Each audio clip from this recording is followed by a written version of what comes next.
তুমি যদি মানসিক শক্তিশালী একজন মানুষ হতে চাও তাহলে এই 3টে পয়েন্ট মাথায় রেখে দেবে। প্রথম পয়েন্টটা হচ্ছে কারোর মন্তব্য বা গসিপে একদম পাত্তা দেবে না। এখন সোশ্যাল মিডিয়ার যুগে ট্রোলিংটা একটা নতুন ফ্যাশন স্টেটমেন্ট হয়ে গেছে।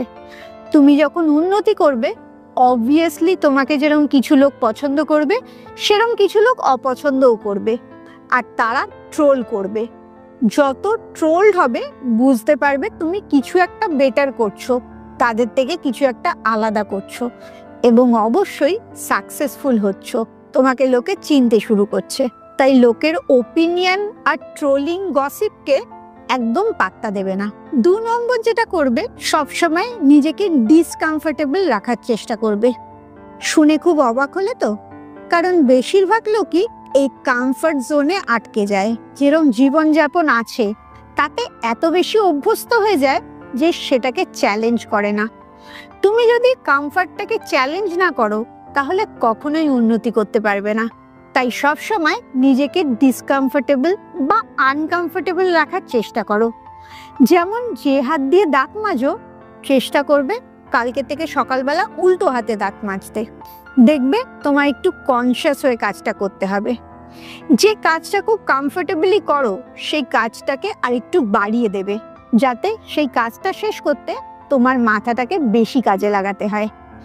যত তুমি নিজেকে ডিসকমফোর্টেবল বানাবে তত বেশি তোমার উন্নতি হবে।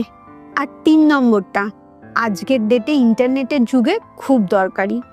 সেটা হচ্ছে তুমি কখন আনন্দ করবে, কখন রিল্যাক্সড টাইম কাটাবে আর কখন কাজ করবে, এর চাবিকাঠিটা যেন তোমার হাতে থাকে। 5 মিনিট রিলস দেখবো ভেবে ওটা যদি 1 ঘন্টা করে দাও তাহলে তোমার কন্ট্রোলটা আর তোমার হাতে নেই, পুরোটাই সেই সোশ্যাল মিডিয়া প্ল্যাটফর্মটার হাতে চলে যাচ্ছে।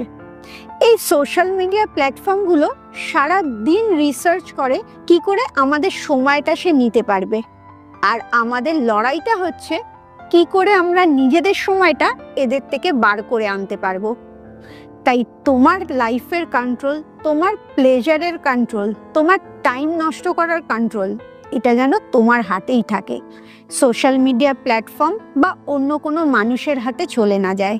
এই 3টে জিনিস যদি তুমি কন্ট্রোল করতে পারো তাহলেই বুঝতে পারবে তুমি একজন মেন্টালি স্ট্রং মানুষ হতে পেরেছো।